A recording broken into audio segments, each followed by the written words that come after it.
Record. Oh, goodness. If you can't laugh at yourself, y'all. All right. Good evening, everybody. Thank you for taking time out of your busy days to join us here to get this information. I'm excited to share it with you. If I'm keeping it totally transparent and 100 with you, I'm also nervous. And I don't get nervous. I don't get too nervous presenting. I don't have that fear of speaking in front of crowds. I actually love to speak in front of crowds.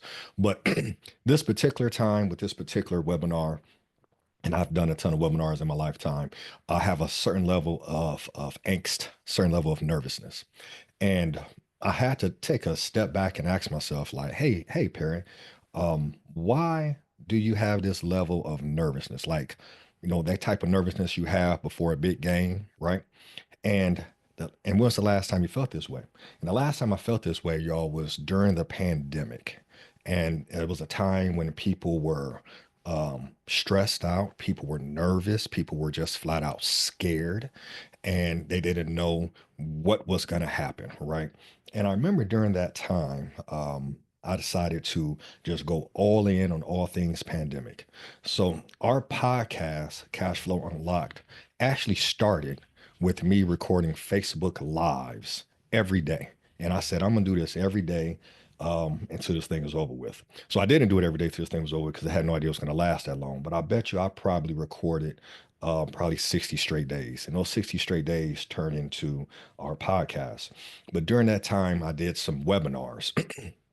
I did webinars over some of the SBA loans, the economic injury disaster loans, the PPP loans, right? Because people were so confused on how the loans worked and how to use them the right way and how to stay out of trouble and things of that nature. And I think that was the last time I felt this type of angst, right? This type of, hey, Perry, people's lives um, may be impacted by this information. So I think that's where the nervousness is coming from, but not nervousness in what's going on in the market, because I'm going to share with you something that I practice. But that being said, y'all, it's like, yeah, this is important stuff because we've been paying attention. We've spoken to many clients who have voiced concerns and anxiety and whatnot, and we've been able to, talk them off the ledge and give them strategies and let them know that, hey, we're okay. But kind of where I've positioned myself, and my team knows this. Yes, we want to definitely take care of our clients, our family. Our clients are kind of like family to us, if you will. But also too, it is my duty and honor to also, and my assignment to also be a resource to the community at large, even for those clients who are not working with us. So having a conversation with my team, they said, Perry, it's a lot going on. We're hearing these conversations that you're having with your clients. Would you be willing to do a webinar and address this? And I said, yep, absolutely. Put it on the calendar and I'll deliver the goods. So that's where we are today, y'all. So let me share my screen here. Share. Let me make sure that this is streaming the way it's supposed to. Bear with me here. Family. Let me do a quick check here to make sure everything is doing what it's supposed to be doing. Okay, that looks good. Do a volume check. All right. And everybody can hear me okay? Yes. You can hear me? Yep. Okay, perfect. Babe, if you can hear me, send me a text message. I know you're here watching as well. All right, so let's get into it, y'all. So bear with me here. Got my notes here. Okay, great. All right, we're not going to spend a lot of time this evening, y'all, because most importantly, we want to be able to get you back to your family and give you time to digest this information, right? But again, we've had several clients, a conversation with clients and friends who also have work for the government. And we've been hearing, conversations that's going on in the Capitol Hill. We've been hearing, we've been seeing the government layoffs. We've been seeing organizations and agencies being shut down. We're hearing about people losing their jobs and their ability to, put food on the table and take care of their families. We're very in tune to what's going on with the tariffs and the potential trade war that's brewing, right? So I'm aware of all of this, and with that being said, I want to make sure that I kind of disclose this to you guys. I take this very, very seriously, right? Take this very seriously. So the information I'm going to share is not going to be of opinion, but it's going to be of facts so that you can take that information and then move forward and make some decisions for you and your family. Okay. But just understand this is not to promote fear. This is to promote action, right? Um, someone would say maybe, hey, in this environment, you need to play defense, or maybe this environment, you need to play offense. Being a former coach, y'all know I'm a basketball head. We live and breathe the basketball over here. You win games with defense and offense. You got the best defense in the world, but you still got to be able to score, right? So this is not to promote fear. This is to this is to encourage you not to sit on your hands and wait to see what happens, right? So this is, hey, take action. And when I take action, I'm gonna share with you guys that some of you may not be aware of, is that I practice Stoicism. So it's an ancient Greek philosophy, right? In short, is I don't get too hot and I don't get too cold, right? So it's kind of like moving through life without being emotionally charged, which is, great for what I do as a financial strategist and a CFO. May not be the best living in a house full of women, right? Because if I'm trying to move without emotion, and then I'm dealing with my family, and then I do have some peaks of emotion, right? It can really throw people off. So, but I try my best to practice stoicism, especially in my business and especially dealing with finances, because in my 20 plus years of doing this, I've never seen a person make a good financial decision emotionally. Typically, you have to remove your emotion. And this is why sometimes people hire us, is because they want a second set of eyes, because they're looking at something through a certain lens, and we're going to come in and look at it from a different lens and have a different perspective, right? So that being said, I kind of want to share with you what stoicism looks like, because it served me extremely well in business, and especially during times like this where there's a certain level of economic uncertainty, right? So let me get to moving over here. All right. So what is stoicism? So, couple principles here that I want to share with you guys before we got into the information. Hopefully you'll adopt some of these. I'm not saying that you need to go completely stoic. That's not everybody's personality, but do want to kind of share with you my mindset and how I view things, right? So, stoicism, one of the first principles here is control what you can, accept what you can't, right? There's some poems out there that kind of speaks to this, right? Giving yourself peace of mind to control the things you can, and the knowledge, wisdom, know the things that you can't and whatnot.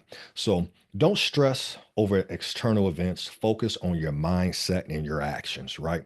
Control the controllables, right?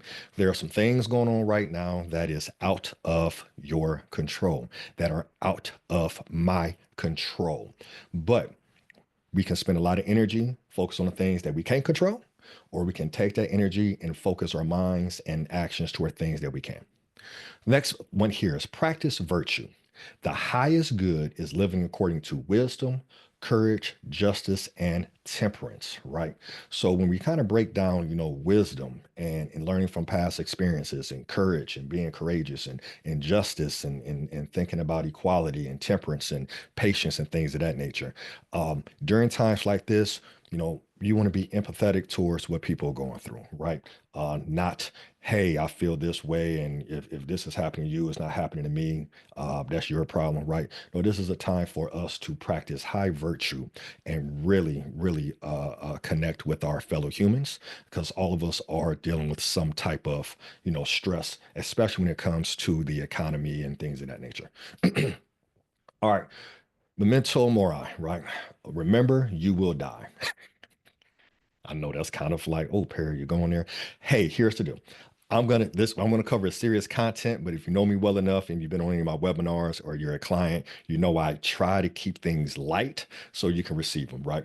But this right here is the real deal, right? Remember, you will die. Life is short, so focus on what truly matters, right? Focus on first things first. Life is short. Where are you spending your time? Where are you spending your energy? Where are you spending your money? Focus on what truly matters. All right. Amor fati, right? Love your fate. This is a really good one, y'all. Embrace life's challenges as opportunities for growth. Had a client email me today, or hit me up on Messenger, Facebook Messenger today, and say, "Hey Perry, I'm gonna be on your webinar tonight. I just found out my job got eliminated. Time for the stress." And then they came back with a message meeting like, "No, it's not time for stress. It's time for opportunity." Right? I remember when I lost my job back in 2014. And immediately emotions kicked in like, oh my gosh, and I lost my job. How I'm going to take care of my family, right? How dare them? I've put in hours and years working for this company. I've brought in, hundreds of thousands, not millions of dollars worth of revenue and whatnot. And how dare they, right, let me go? And hindsight being 2020, that was the best thing that could have happened to me because had I still been working for corporate, I wouldn't be able to deliver this to you guys in real talk. If I didn't have my own firm, I wouldn't have the flexibility nor the freedom to say exactly what I want to say, right? So, no, that challenge that I experienced, right, was truly an opportunity for growth. So, for those individuals who are watching this, who've lost their job, been laid off, don't know if their job is in flux right now, right? Again, Stoicism helps me out tremendously, embracing life's challenges and opportunities for growth. Next thing we have here, principle, is negative visualization, right? Kind of weird, right? Because typically when you think about visualization, like when we teach visualization in sports, it's like, hey, close your eyes and visualize yourself hitting that jump shot, crossing that finish line, high knees, right? Air blowing in your hair, right? All of that good stuff. But negative visualization is on the flip side of that. But I like negative visualization. Let me tell you why. If you close your eyes right now and said, what are the absolute worst things that can happen, right? Based upon what we're seeing in the economy and in the country and things of that nature, right? And just in life in general, right? Close your eyes and say, hey, what is the absolute worst things that can happen? When you list those things out, if you list out 5 things or 10 things, and then after you list those out, you go and you say, hey, this is what the one of the worst things that can happen, and you solve for that and you create a strategy for that, then how much peace of mind do you have when you go to sleep, knowing that I've already thought about worst case scenario, I've already solved for it, and I already have a plan for it. This is literally how I go about advising clients with their finances and talking to businesses, right? And it's not that I'm just negative Nancy and think bad things are going to happen, right?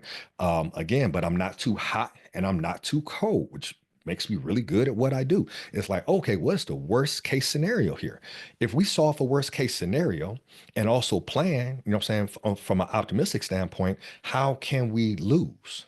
Okay, so just something to think about. So, this is an opportunity for you to take that negativity, right? Visualize it, and then sit down and literally say, okay, if these are the worst things that can happen, and I've already have a strategy or solution for that, how much more peace of mind are you going to have going to sleep at night? And that's my hope and my prayers that, people dialing into this, you're scared, you're concerned, you have some anxiety, right? You're worried about a family member, you're worried about yourself, you're worried about the next generation, right? If you solve for the worst case scenario, you're in a really good place. Okay. And live in the present.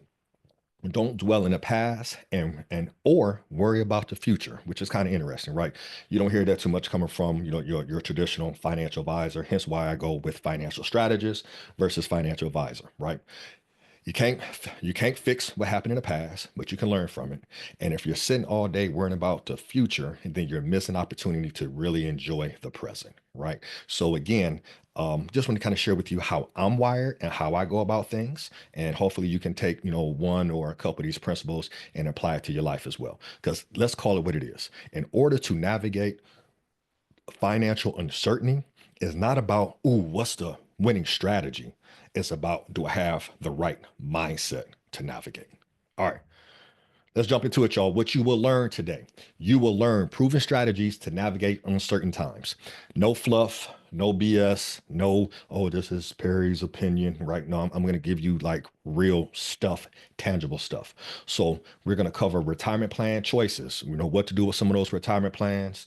If you have a current retirement plan, you're thinking about retiring, you just lost your job, got laid off, what should you do with your plan? We're going to address that. We're going to talk a little bit about the tariffs and the potential trade war ensuing and what that may look like for the economy and how that comes down to your personal economy. So we're going to look at, just the global economy, the U.S. economy, and your personal economy. We're going to talk about layoffs and, if that layoff happens and that income ceases, what that looks like and what you can plan for and things you can do. Strategies for investors and business owners, right? Things that you should be thinking about now. Again, planning for worst case scenario, but also too, last but not least, is looking at the opportunities here, right? So again, getting our mind wrapped around that there are opportunities available for you in any crises and things of that nature, and then what your next steps are, right? So we won't leave you hanging. We'll give you some options. All right. If you don't know who I am, if you're new, I know we have clients on here, so hopefully you know who I am, right? Especially if you've been rocking me for over a decade. But for those who may not know who I am, right, and you maybe just follow me on social media and like, oh, let me see what this dude is talking about. My name is Perry Jeffries III.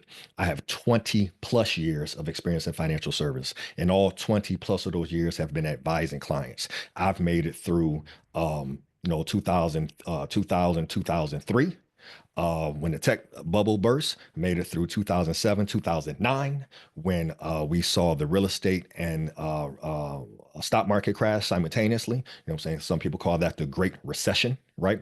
I made it through the pandemic in 2020, right? I've made it through a couple crises, right? So I have thick skin and helping clients navigate that is what I've been doing for 20 plus years. I've managed $80 million in clients' assets. I am a fully licensed advisor, so I'm not one of them yahoos on social media talking about this is not financial advice because I'm not a licensed financial advisor, but this is what you should do. No, I'm licensed, right? Used to have a Series 7 license, decided didn't need that to serve my clients anymore. Still hold my Series 66 as well as my insurance licenses. Won't bore you guys to death with all of that. Do have industry designations, CRPC and CPFA.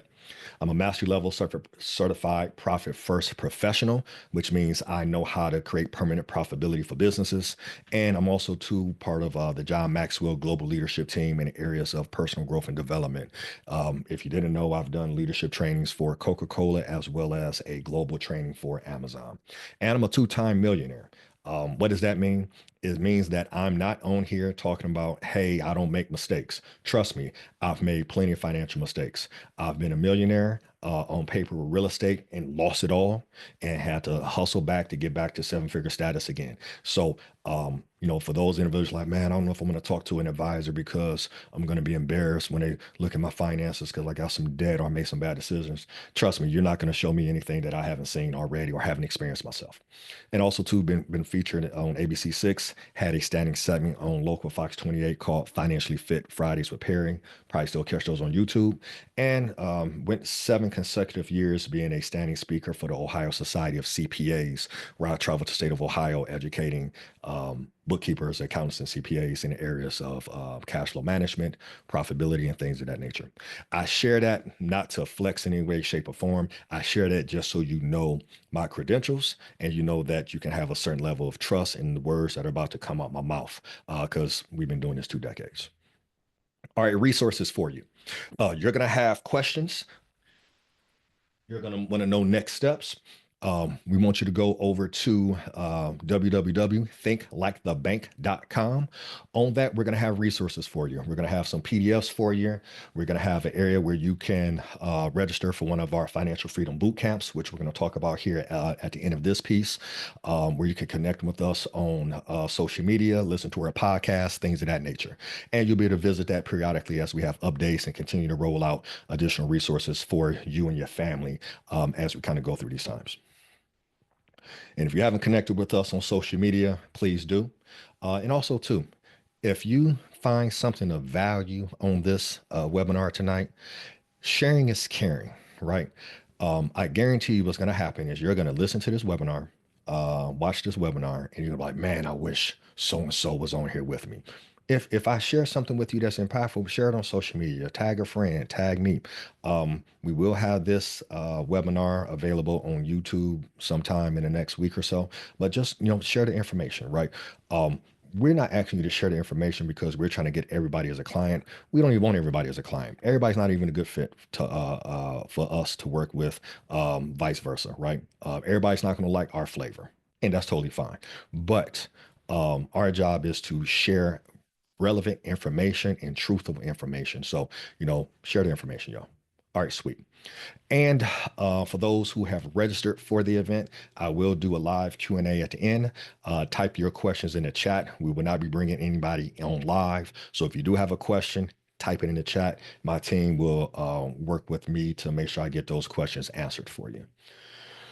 Okay, let's get right into it, family. So, laid off federal employees, what they should do right now with their retirement plans. Whew, goodness. Now, here's the deal. Let's say you're not a retired employee. This applies to you as well, right? But we've seen a bunch of federal employees laid off. We've heard about the buyouts of with thousands of people potentially losing their jobs and have to figure out life, and what to do with their retirement plans and their pension plans and things of that nature. So even if you're not a federal employee, these principles still apply. All right. So a couple things.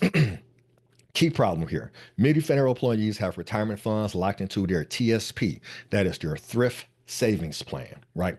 This is the federal version of a 401k. So again, even if you're not a federal employee, this still applies to you. And they may not know what to do next, right? Got laid off. What's my next steps? So let me tell you some things you should and should not do. First thing here, do not, let me say, do not cash out prematurely, right? When you take early withdrawals, and I mean early withdrawals in the form of a distribution, because a lot of people are going to do this. I know it. I've seen it. I guarantee it's going to happen. Oh, I lost my job. I'm about to cash out my retirement and I'm going to go spend this money, right? And you're going to pay taxes and penalties out to wazoo. So whether we're talking about a TSP for federal employees or we're talking about a 401k, you are going to lose money on that transaction. So you're going to end up having to pay taxes, federal and state. You're going to have if you're under 59 and a half, you're going to have a 10% penalty, right? So please, please do not just cash your money out, which is a normal knee-jerk reaction, especially if you're emotional, right? So do not cash that out. But we are going to tell you that you do need to move it. All right. And this is just me just telling you what it is. You have four options typically with retirement plans, right? You have when you leave a company, you can leave it there. You can keep it on. When you leave it there, just know that that is an asset on that company's balance sheets. So it may be your account, but it's actually their money. And a lot of folks don't want to tell you that, but that's the reality of it. That is an asset on their balance sheet. You do not own that until you remove it from the employer plan. Okay. Now, next thing. Um, Hey, Perry, so what should I do with it? You should probably consider a rollover to an IRA. What does an IRA stand for? An individual retirement account. Okay. And why should you consider that? And my bad, let me go back. Four things you can do with your plan. You can leave it there. You can cash it out and pay taxes and penalties out to wazoo. You can roll it over to a new employer plan. But if you just got laid off, you probably don't have a new employer plan to roll it to, which is why a lot of people go to that number one option, leave it there. Or four, you can roll it over to an IRA. We're going to recommend and say, hey, roll it over to an IRA. One, you now control that asset. That is your account. IRA stands for individual retirement account. So you now have, saying that you own that account, right? Privately held. And also, two, you can now invest in different investment options, some of which you need to be thinking about how you can protect your downside, right? Especially if we're going to see volatility in the market. Um, Kind of an example here to kind of share with you. We've been advising clients on our end. And again, I'm not giving you opinion, I'm just giving you fact. Advising some of our clients to potentially look at strategies like secure guaranteed retirement accounts and also to tax-free retirement accounts. That's just a fancy way of using some acronyms to say, let's look at some insurance products in the form of annuities and things of that nature, where there is a contractual agreement for your principal to be protected. Okay. That again, that's a contractual agreement for your principal to be protected. So there are accounts out there that as soon as funds go into it, hey, your guarantee is that you will not lose any principal and you will have the opportunity to get some upside based upon, different features of the products and things of that nature. So we're not going to go into a product sale or anything tonight. Just know there are strategies that protect your downside and still give you the opportunity to have a guaranteed lifetime income where you can actually, move your money out of those retirement accounts and create your own pension plan. We call those, the SGRA is what we call a private pension. Some people think, oh, I lost my job, I lost my pension. We've crunched a lot of numbers over 2 decades, and it's been a very small percentage of people who actually were going to get a better payout leaving the money there versus actually having their own private pension. Okay. Another strategy that you might want to think about is Roth conversions. Well, Perry, what's a Roth conversion? Here's the deal. If you got laid off in January or February, or you're getting laid off in March, right, losing your job, it's a chance that you may not get employment anytime soon, which means this is going to be a year that you probably make less income than the previous year. Okay. If that's the case, you may want to think about moving out of the pre-tax um, um, arrangement that you're currently in and converting some of those dollars into a post-tax arrangement, right? And Roth conversions just means moving from money from pre-tax money to post-tax money. And when you move it to a Roth type strategy, what ends up happening is now when you start to use those dollars during retirement, it comes out tax-free versus being taxed at the ordinary income rate. So why somebody would do this, we're actually working with clients right now doing some Roth conversions, is because like, man, if I think taxes are going to go up, I want to pay taxes on this money now so I don't have to pay taxes on it later, right? And that's through a Roth conversion. So again, this is why holistic planning is so important. If you, hey, made like $100,000 last year in 2024, just got laid off in 2025, you might not make $100,000 this year. Maybe worth looking at your taxes and determine, hey, I'm going to move from pay taxes later to pay taxes now so that when I start to live off these dollars in the future, I'm living off money that's tax free. Okay. And again, understanding your withdrawals, another thing to consider. If you're under 59 and a half, you're going to get hit with taxes and penalties, unless you're working with a savvy advisor, or let's say, not being like advisor, are you working with a savvy strategist who may say, hey, did you know that if you're under 59 and a half, that there is a tax rule called 72T that allows you to start receiving income from your retirement account before 59 and a half. Oh my gosh, you don't have to wait till 59 and a half to start receiving money? No, there are certain rules you have to follow, which I'm not going to go into those details tonight because we don't have enough time. But just know, hey, I lost my gig, or you know what, I'm ready to retire. You don't have to wait till 59 and a half to access your money. You can actually access your money today using that 72T guideline. But again, there's rules that go with it. So again, we're not going to go into all those details because I could spend a whole hour talking about that. But just know there are ways to use those funds and retire, quote unquote, early. All right, cool.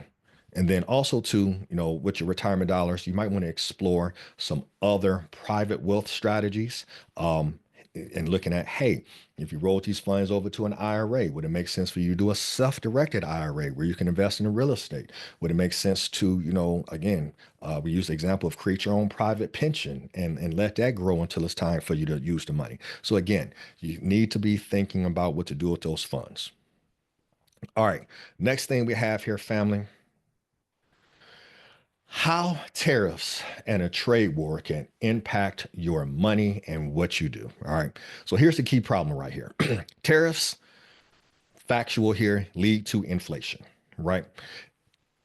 Can also lead to supply chain disruptions and market volatility. At the time of this recording, if I'm not mistaken, I think we've had 3 consecutive days since the announcement was made that tariffs were going into effect for several countries, right? And I believe we're on our third or fourth consecutive day where the market has been down or something along those lines. Nonetheless. is going to lead to inflation and supply chain disruptions. Okay. So how do you prepare for that? Because this is just a fact of tariff. This is just what happens. And I know we're been looking at and what has our administration has said is like, hey, we're going to implement tariffs so that we can stop Americans from having to pay taxes on their income, right? Not going to get into a political piece because anybody who knows me well enough to knows me well knows I hate talking politics. But I will always address facts, and these are just the facts of what has been articulated to us. So here's how you prepare for it. One, increase your cash reserves, right? And when I say increase your cash reserves, if the cost of goods and services go up, and there's inflation and there's supply chain disruptions and things of that nature, right? You want to make sure that you are getting your cash in order, right? To be able to address any unexpected price hikes and things of that nature that could drain your budget, right? So, this is one of those scenarios where you hear cash is king, right? We want to make sure that we're getting those cash reserves up. Next step, diversify your investments.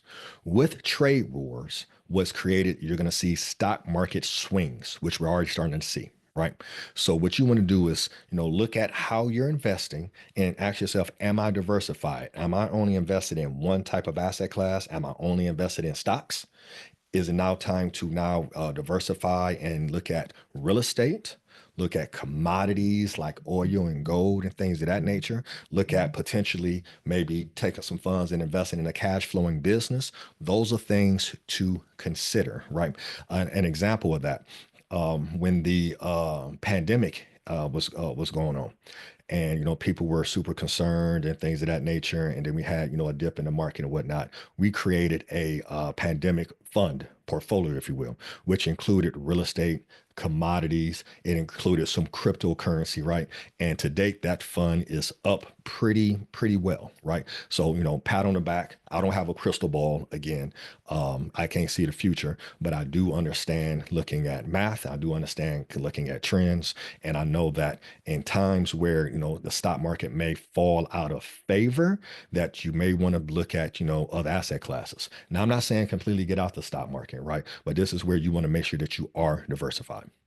Kind of leading into my next one here: investing in hard assets, real estate, gold, alternative investments can actually serve as a hedge. And again, I'm not saying, hey, get out of all your stocks and throw it all into crypto. No, I'm not saying that because that would be super irresponsible. What I am saying is, though, review your portfolio, look at your exposure that you have, and be like, hey, am I diversified, right? Do I have some assets that are what we call non-correlated, something that is not correlated to the stock market, where it still has the opportunity for me to grow my money?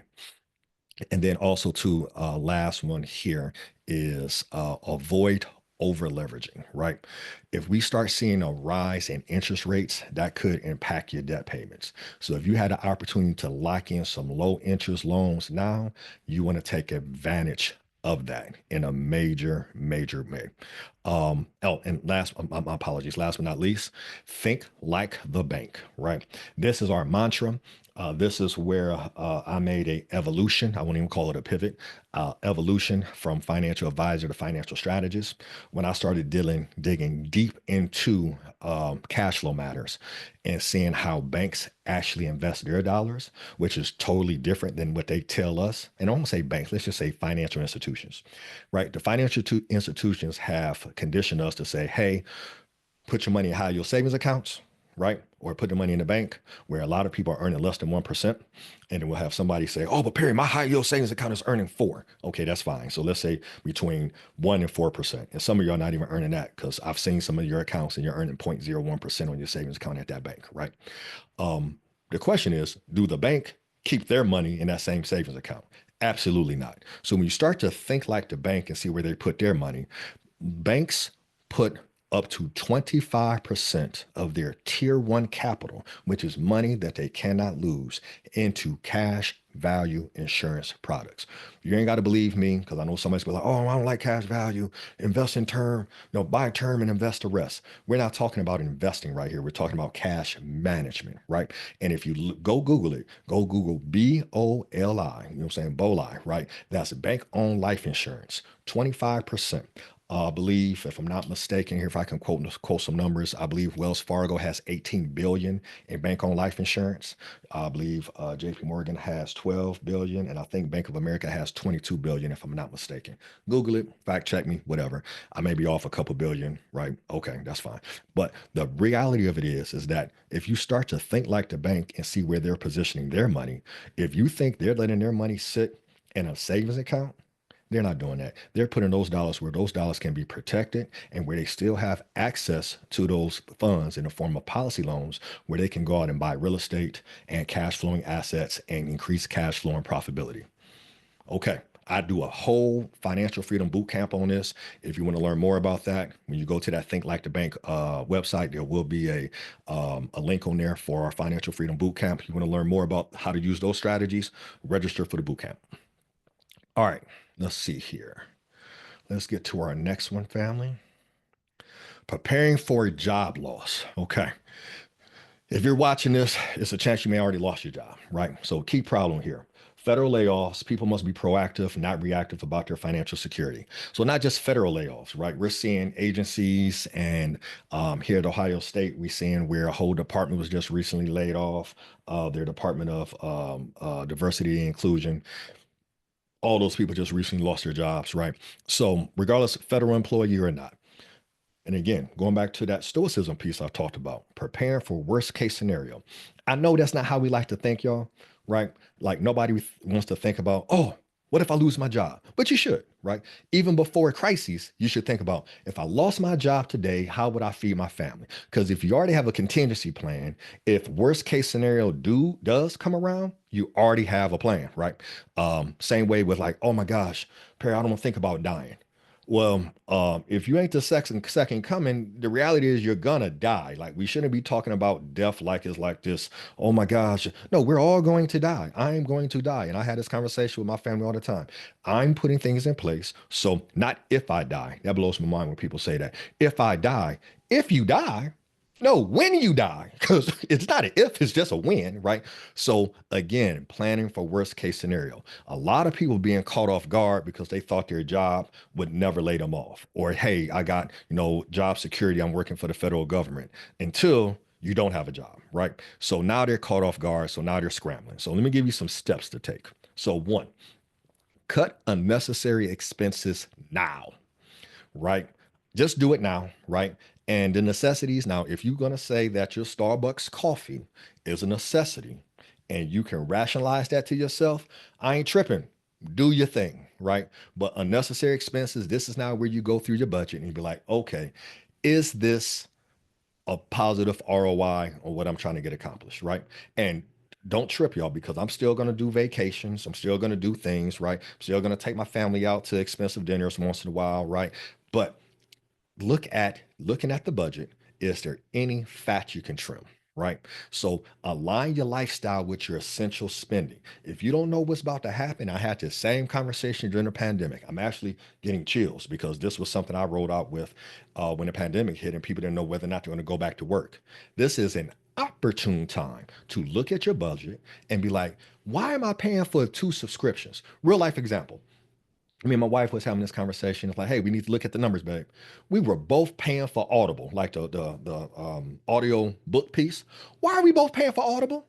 Right? Why do we have two Amazon Prime accounts? Right? Stuff like that. Just get rid of the fluff. I'm not telling you that you need to go and eat rice and beans. I'm not Dave Ramsey. What I am saying though is go look at your numbers and make sure that you're not overpaying or double paying or that subscription that you should have canceled on your phone. Just go do that, right? And make sure those dollars aren't going out. Second thing you want to do right here, create multiple streams of income. Man, I can't speak more about this piece. When I lost my job in 2014, I had some side hustles. And thank God I had those side hustles because I was able to use those side hustles. They didn't completely replace my income, but I didn't lose my job and then look up and be like, oh my gosh, how am I going to make some money? I knew I could go out and personal train. I knew I could go out and do meal plans. I knew I could go out and do some coaching, right? So there were things that I could do to make money, right? And when I had my full-time job, they were my side hustle. And when I lost my full-time job, they became my main hustle. And advice I got, got from my dad years ago, you better have you an A, B, C, and D hustle. And I get that now because while he was a firefighter, we had a tree cutting service, PJ and Sons. Yes, I'm a former lumberjack. I know y'all don't believe that. I wouldn't believe that looking at me either, right? But yes, we were in trees and clearing out lots, right? So he was a firefighter. We had PJ and Sons, tree trimming and removal. He was a limousine driver. He was a basketball ref, a track ref, had, another hustle where we was picking our trash on the side of the highway, looked like we were convicts. Like he had multiple hustles. So if ever he lost his job, he had three, four, five other hustles that would put food on the table, right? Create multiple streams of income. Maybe this is the time for you to look at your consulting business, your freelancing business, monetizing your skills online, something that we teach inside our Financial Freedom Bootcamp. There are ways to replace that paycheck, but you never, ever, ever, ever want to be dependent upon one paycheck because one day you get that email in the office say, hey, if we forgot to tell you yesterday that today was your last day, right? You don't want to be like, oh my goodness, what I'm going to do. You already want to have that plan in place and you already want to be doing it, right? Okay, cool. Leverage. Next thing here, leverage business credit and personal credit. Here's the deal. If you think you're going to lose your job, you may want to go and apply for that home equity line of credit. You may want to go ahead and get that mortgage knocked out the way. And you may be like, well, Perry, what do you mean? A lot of loans are predicated or determine how much you're going to get based upon your income. So while you still can show income, this is where you might want to get that line of credit. This is might where you want to get that loan. This is right, right where you want to get you want to apply for that because 60, 90 days, you don't have a job and you're going like, hey, man, I want to get a line of credit because, and they're like, well, you got any income? You be like, well, I did. I did have income like 30, 60, 90 days ago. That's not going to fly. So, something to think about as you're preparing is, and again, you should be doing this anyway. I advise this and teach this inside our boot camp. Like, hey, you want to see what your access of where you can get access to capital across the board. That's why we teach 4D banking because you never know when the opportunity is going to come up. But if that access to that capital is predicated and based upon your income, you need to do that if you have any fear of losing your job. Unfortunately, the people who already lost their jobs got to, carpet snatched from underneath them. And now, if they needed a HELOC or if they needed, X, Y, Z or something along those lines, or they wanted to get that loan to start the business, they might not be able to, right? So something to think about, being very proactive. All right, next thing here, negotiate severance and benefits, right? Make sure that you are, if you're going to get laid off, and they're going to pay you to go, right? Know what you're going to do with those funds, negotiate, see if you can get all of that time back. So you're looking at all your options, early retirement options. You know, maybe, let me share this with you. I've helped some clients retire who didn't know they could retire because, my job is to come in, look at the numbers and be like, so you can actually retire. They're like, really? Yeah, right. So maybe losing your job, right? Job loss piece, again, kind of going to that stoicism. Maybe this is the opportunity for you to start that business, right? Maybe this is the opportunity. Right? Maybe you didn't realize that, hey, I didn't actually need to work.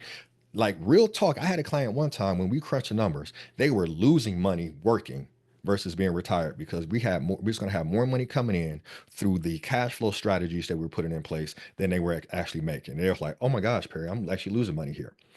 I had another client, like we had the same conversation and they text or email me the next day forgetting. It's like, hey, so I just put in my notice. I'm like, whoa, you move kind of quick on that. We good? Like literally when you know your numbers, maybe it is time to retire. Maybe this is the jump start to you to start your business. Jump start to do something where you are in control of your future. When I lost my gig, my wife knows this story and I tell this story a lot. I scrambled there for a while. I was nervous as all get out. And I looked at her one day and I said, I'm never going back to work for anybody again. And it's kind of one of these deals. It was like, if a company can let me go just like that, they're not responsible for me providing for my family. The only person responsible for me providing for my family is me. So I'm always going to be able to be in a position to provide for my family regardless of where I work. And I kind of made that decision then. I've never had to go back and work. Well, that's a lie because I did go do some part-time stuff right when I got laid off. And that was kind of my side hustle. I went back to one of my old companies and did some personal training while I was building my business up, right? But, to be dependent on a company is really scary. So if you're dependent If you're dependent on your livelihood and your ability to take care of your family based upon a government pension or a stock market that you can't control, like there's time to have a conversation, look yourself in the mirror and be like, okay, if this all went bad, again, planning for worst case scenario, how would I provide for my family? Whatever you come up with when you ask yourself that how, go do that. All right. Whew. All right, y'all, we're almost there because I told you I'm not going to keep you here too long. Next one here, how business owners and investors should adjust their strategies. All right, here we go, family. Key problem. Business owners and investors must prepare for higher costs and uncertain trade conditions and economic shifts. So, things you can do. This is for my business owners and for my non business owners, right? So, just something to consider here. I was recently at an event with one of my clients, one of the dental practices that I run their finances for. And the question was asked, what is the most important trait of a CEO? And everybody was throwing up different ideas. Oh, communication, integrity, character, leadership, right? And they're like, nope. The most important trait of a successful CEO is ruthless prioritization. They focus on what is going to drive the highest ROI, and they do that first. And kind of internally, what we say is they let everything else burn. Okay. So, one of the things that you can do right now, business owner, non business owner, is focus on high margin activities. Look at where you're driving and getting your most profit and double down on that. Because if things go bad, you know what I'm saying? If there's supply chain, global chain disruptions and things of that nature, you want to have your eggs. How do I want to articulate this? You want to make sure that not your eggs, you want to make sure that your team, your time, energy, and your money is focused on the highest ROI activities, right? Because you're going to have to be able to bring in that cash. Okay. Next thing you can do, and again, not just my business owners, everybody here, secure fixed rate debt now. Inflation more than likely is going to go up. That is just a natural piece that happens with tariffs. So lock in long-term financing for your business and real estate. So literally, we just did a refinance here recently, cash out refi, got a good rate. We know we're locked into it. We ain't tripping. I had one of my a payroll, well, one of my, I guess, not payroll, but what would I call them? Um, Pay partners, if you will, right? Where when people buy some of our products, right? They use these pay partners anyway. One of them reached out to me here recently and said, "Hey, man, we want to give you, 48, almost $50,000." And I'm like, yep, go ahead and give that to me. I'm going to take that. I don't have a plan for it right now, but I'm going to take that and I'm going to sit on it until I find something to do with the dollars, right? Because there may be coming a point in time. We don't know. So again, I'm playing worst case scenario here. There may be a point in time where lending starts to get real tight. We've seen it. We've seen it in the past where banks said, we're not going to lend like we used to. We're not going to take on that risk. We're not going to do that. You're in this industry and, that industry is going to be affected by supply chain. So yeah, we're not going to give you that loan, right? So if you got a chance to lock down some financing now, even if you need to sit on it until you find out what you're going to do, we would recommend that you do that. Okay. Prepare for buying opportunities. So again, what is the opportunity here? There may be some buying opportunities in the real estate market, in the business market, right? Stock market, for that matter as well. Um, that's something that Warren Buffett actually preaches, right? When everybody else is greedy, be fearful. When everybody else is fearful, be greedy. It's one of those deals. It's like, hey, where's the opportunity here? I'm gonna discuss this a little bit more in the next section, right? But hey, if you're securing your financing and you're getting things in place, we're already starting to see where the real estate market, where we are starting to cool off. My wife just said to me the other day, like, babe, I'm seeing properties sit. I'm seeing, people, lowering their asking prices, right? There's a point in time where you had to bid, 10, 20, 30% over the asking price to even be in the game to get a property. Now properties are sitting. We're starting to see that. So if you're paying attention to those trends, those are buying opportunities, right? So again, how do you diversify? How do you lock down your financing now? And then also too, when you start thinking about, possibly where to invest, look at some of your recession proof sectors, healthcare, utilities, food, things of that nature. It's going to be really interesting to see kind of how the price of food impacts stock prices, and things of that nature as everything is connected, right? So there's something you just want to pay attention to, right? There may be some opportunity there. So business owners, if you're an entrepreneur and a business owner, you're kind of opportunistic by trait.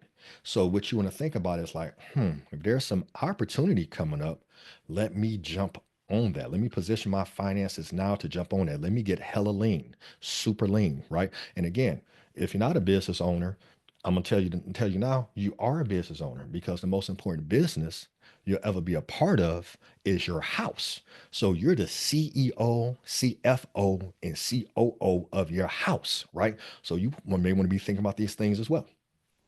All right. Last one here, family. The wealthy do this in uncertain times, right? Key lesson here. The wealthy don't panic. They adjust their strategy to profit from uncertainty.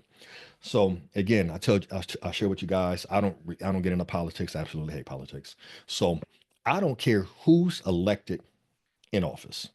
And when I say that, what I'm saying, from a character standpoint, I pay attention to whether or not I align with the principles of whoever is coming in and whatnot. But ultimately, I know that I'm in control of my own personal economy. I know I'm in control of my own personal health care and things of that nature, right? So what wealthy people do is they say, hey, if this particular administration is coming in and they have a high focus on this over here, how do I position my strategy to take advantage of the stuff that I know they're passionate about or that they care about, right? And so again, it's not leaving people behind. This is just thinking, hey, case in point, if if I go to work, if I have a CEO who works for let's say I work a job and I have a CEO who comes in who loves ice cream, right? And I'm like, this dude loves ice cream. How can I position myself to benefit from his love of he or she love of ice cream? Hmm. Well, they're gonna have ice cream every day. Maybe I can be the vendor to provide the ice cream cones, or what I'm saying, or the chocolate syrup and the peanuts. I literally just made that up. But you guys kind of see where I'm going with it, right? So again, practicing stoicism, not too hot, not too cold. Where's the opportunity here? Kind of take a step back and say, okay, current administration, what are they?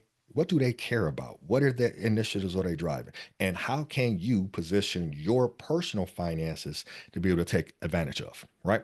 So a couple things you can do. First thing here, focus on income generating assets over speculative investments. I know my wife is listening to this in the other room. And when I was preparing for this was the sign that I got. We are currently in a contract for some land, right? And we were super excited, like, man, let's buy this land. We're going to develop on it, right? But that's speculative because there's a lot of pre-development cost that goes into this land. There's things that have to happen, architect drawings, zoning, whole bunch of things before you can even break ground. So we might not even be able to break ground on this thing for 12 to 18 months, and it's a speculative strategy. So when I read this and I was preparing this for you guys, I like, man, is this the sign to tell me that maybe we shouldn't move on this land? Because lo and behold, I got a text message like 2 days ago from one of my fraternity brothers that said, hey, it's this cash flowing property in Atlanta. Might want to check out. So now we have, hey, land that we might not be able to build on for, 12, 18 months, 2 years. And we may get hit with a whole bunch of, fees and out of pocket costs and things of that nature. So I can spend money on that, or I can spend money on something that is already up and standing, that is already cash flowing. So understanding the kind of uncertainty that we're in right now, this was great advice for me. So I'm just giving you guys a real life example. So as you kind of looking at your different strategies and things that you can do, focus on income generating assets, which is how I'm wired anyway. We teach this inside our boot camp when we talk about passive income, right? We teach that financial freedom is the point in time that you have enough passive income to cover your monthly expenses. So if the goal is to be free, then the focus should be income generating assets, right? So I think I made the decision on what we're going to do here, right? Don't know yet because again, we were still kind of excited about like, man, ain't nobody making no more land, but maybe it's not the right move for us, right? Maybe the move for us to buy this venue in Atlanta and cash flow. So we just again, this is how you have to start to think. Again, taking emotion out the equation, not too hot, not too cold. What makes sense today? Um, Next one here, using infinite banking, right? It's so wild that we made the evolution to start practicing infinite banking. And if you're not familiar with infinite banking concept, jump online, Google it, YouTube it. You're going to find people who love it. You're going to find people who hate it. Right? We are part of the camp of people who love it because there's no other strategy like this one where we can actually use the same dollar four times. So I'm not going to go into a whole sales pitch about infinite banking, but what I will say, this is how you use. What I will say is this: this is the strategy that the Rockefellers use, right? So if you're familiar with the Rockefellers, you know that they've been able to maintain multi-generational wealth, right? I think last I checked, $200 billion dollars in the family bank, right? Versus, the Carnegies, who was the wealthiest family at their time, and they ran out of money after three generations. Okay. So this same strategy you can use today. I actually did a Google search on this and chat GPT, some research on it. Did you know that the infinite banking concept, the concept of funding a cash value policy in such a way where it's optimally funded, is liquid immediately, and the money that you put in gives you cash values today, that those policies help people navigate the Great Depression. It was the ultimate rainy day fund. They were able to put money in, not only, I'm saying, that they get life insurance, which was the, oh yeah, by the way, we get this, but more importantly, they were able to use the cash value of those policies to borrow and get a policy loan to be able to cover their short-term cash expenses. So paying the mortgage, buying groceries, things of that nature, right? Being able to stay afloat. Google it. J.C. Penney used it to stay afloat. Walt Disney used a cash value policy to stay afloat, right? Just, you ain't got to believe me, research it. But this is a concept that we teach inside our boot camp, right? So this is maybe the time to take a look at it, right? Because you now have the opportunity to, as we say, um, make money in multiple pockets with a properly structured, optimally funded cash value policy. You can actually put money in. Your money can continue to grow uninterrupted. And if you have an emergency, you can then use that policy loan to cover those emergencies while your money is still growing uninterrupted. Right now, if you have a high yield savings account as your emergency fund, if an emergency comes up, how much do you have left in that account? Hey, you did a great job. You bust your butt and you got, 10,000, 5,000, 20,000 in your high yield savings account as your emergency fund. Then you lose your job. You could burn through that 5, 10, 20,000 really, really fast. Trust me, I know. Happened to me when I lost my job because I didn't have this strategy in place. Where had I had this strategy in place, my money could have stayed in the account growing uninterrupted, and I could use the policy loan to then pay things off and then just pay my policy loan off, at my leisure as cash flow improves and comes in, right? So something to consider. Um, Partner with experts. Man, this is the time to connect with that tax strategist, right? Those financial planners, those alternative investment advisors. What I will say, and I know this is going to piss off my peers, right? But I left corporate America so I can say what I want to say when I want to say it, how I want to say it. We're not talking about traditional money managers, right? I know for certain many of you have probably had a conversation with your advisor at the bank or your advisor at the broker dealer, and what do they say? Oh, I'm guarantee you somebody said this. Don't worry about it. Just weather the storm, right? Play the long game. It's going to be okay. The reality of it is, nobody has a crystal ball. To tell somebody it's going to be okay and play the long game could potentially be very, very, very poor advice, right? So, again, this is where you want to work with a strategist, somebody who's going to put together a holistic plan that looks at your tax ramifications, look at your legal ramifications, right? Someone who's not going to be like, oh, just, It's going to be okay. It's going to go up and down, right? Well, that's horrible advice for somebody who needs the money in the next year. That's horrible advice for someone who just lost their job, right? I'm gonna tell you, oh, just let it ride and play the long game, and you just lost your job. That's not working. So you need to get very strategic and make sure you partner with people who are focused on strategy and also looking at worst case scenario and planning for that, and then make the appropriate moves. All right. Last but not least, right here, take advantage of market opportunities. Again, going to that Warren Buffett quote: "When other people are greedy, be fearful, and when other people are fearful, be greedy. While others panic, wealthy buy undervalued assets and build wealth in the downturns." It is a known fact that more wealth has been created in a crisis more so than any other time. A lot of people think like, "Oh, everybody's making money because the market is up." Now, where the money was really made is when the market was down. And those savvy investors position themselves to purchase those assets. So when the market went up, I'm saying, they up 10x, 100x, 1000x on those dollars, right? So something to consider. And not just assets, talking about stocks and things of that nature. Businesses. It's just the time to pick up that business. It's just the time to, start that business. It's time to have a merger acquisition conversation, right? Everybody's situation is different. But again, we want you to think strategically, not with emotion. Whew. All right, y'all. I got through it all. So let me get to the closing here. All right. I know I covered a lot. You have three options from this. So thank you for staying with me as long as you have. Man, we're at about an hour. So I did good, right? Got through this in about an hour. So next steps, you got three options. Option one, you ain't got to do nothing, right? I'm not in the business of convincing. I'm in the business of educating, empowering, education, empowerment, and implementation. That's the business I'm in. You can look at, if you look at this and you're like, that dude is a nut job and I'm not following none of that. I'm not going to do nothing. I'm not going to take no action. Matter of fact, I'm going to wait and see. And that is totally your prerogative, right? Your finances are your responsibility. It ain't mine, right? Even with my clients, their finances are their responsibility. My job is to come in and advise and be strategic and things of that nature, right? So option one, you ain't got to do nothing. Just do nothing, take no action. You can wait and see. And, prayerfully that works out for you. Who knows? Option two, this is for the person that's like, okay, P, I like what you're talking about. I need some more detail. I got questions. Highly urge you to join our 5-day financial freedom bootcamp. You just go to www.cashflowunlock.com/bootcamp.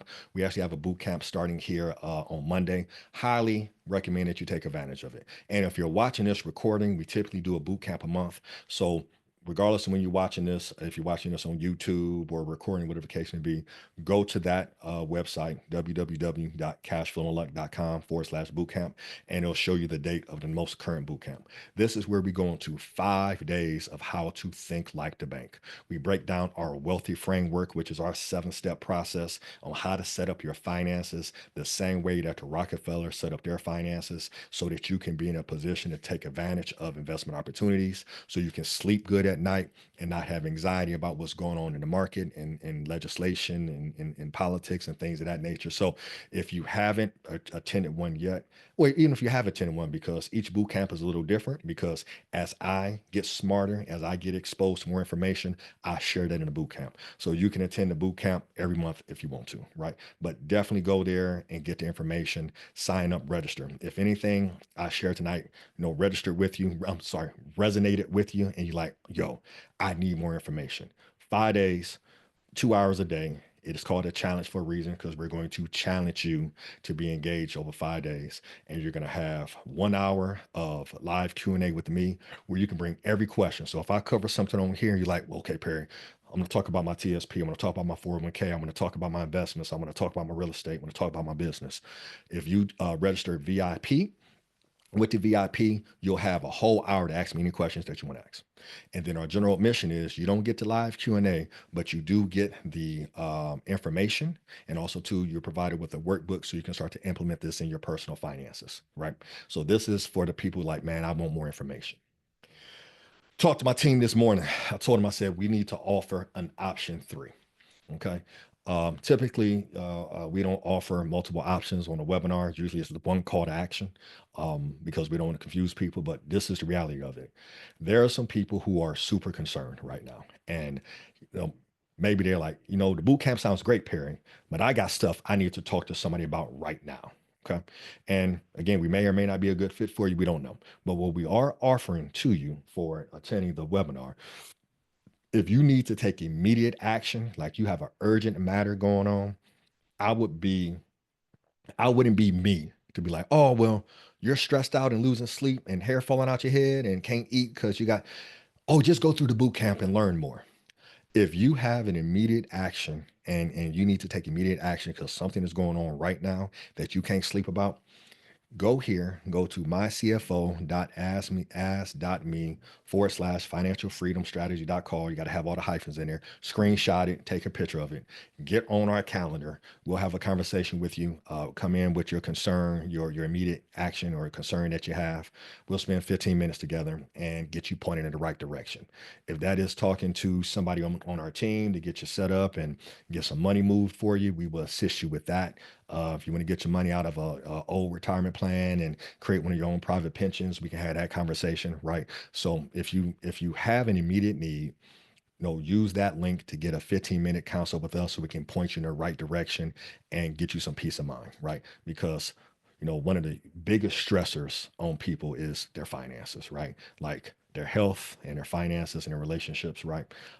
We don't want you stressed and losing sleep about your finances. So I asked the team this morning, I was like, yo, this is what I want to do. And the team was like, okay, go ahead and offer it, Perry. So, I may not sleep if my calendar fills up crazy, right? But we'll try to connect with all of you if you get on our calendar, and do our absolute best to meet with you, meet you where you are, and at least give you some direction to go in here immediately if you have an urgent need.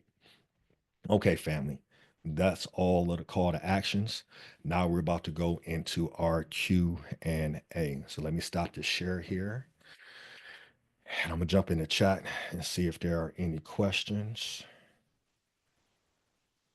All right. I don't see any questions. I'm gonna ask my team here because we might using a little some different software here. Are there any questions, team? Did you guys see anything on your end? Because if they're not, we can definitely close off. Let me chat, webinar. No questions. Great. Okay, cool. All right, family. So thank y'all for spending some time with me tonight. We had a full house here on the Zoom call. We broadcasted this inside our our Facebook group, Cash Flow Unlocked. Remember, go to thinklikethebank.com, connect with us, get some of those resources so that you can continue to educate yourself. Again, we don't do fear mongering. We don't do creating concern, but what we want to do is give heightened awareness. What we do want to do is give strategy. What we want to do is give clarity, right? So thank y'all for rocking with me this evening. Man, what I'm saying? Got some names on here I recognize, got some family, got some clients, got some really dope people on there. And again, we'll we'll get this uploaded to YouTube here in under a week or so. Recording, what we'll do, we'll get it onto YouTube, and then for those who registered, we'll send a recording to you. For those who didn't register for the webinar, right, it'll be living on YouTube. So you just go to our YouTube channel and make sure you share this information, right? By you sharing this, you could bless somebody who just needs to hear something, because what I know for certain, most of your traditional financial advisors are not telling you, hey, these are the moves that you need to make, right? And these are the moves that you need to make, but these are the moves that you need to make regardless of the crisis, right? The fact that there is some uncertainty and potential crisis arising, what I'm saying, it's now just heightened awareness around what we need to do. But this is how we need to be dealing with our finances anyway, is, hey, what is worst case scenario? Let me solve for that. And after I solve for that, now let me go get to the bag. All right, y'all. Thank you for joining me. Peace. We'll see y'all here soon.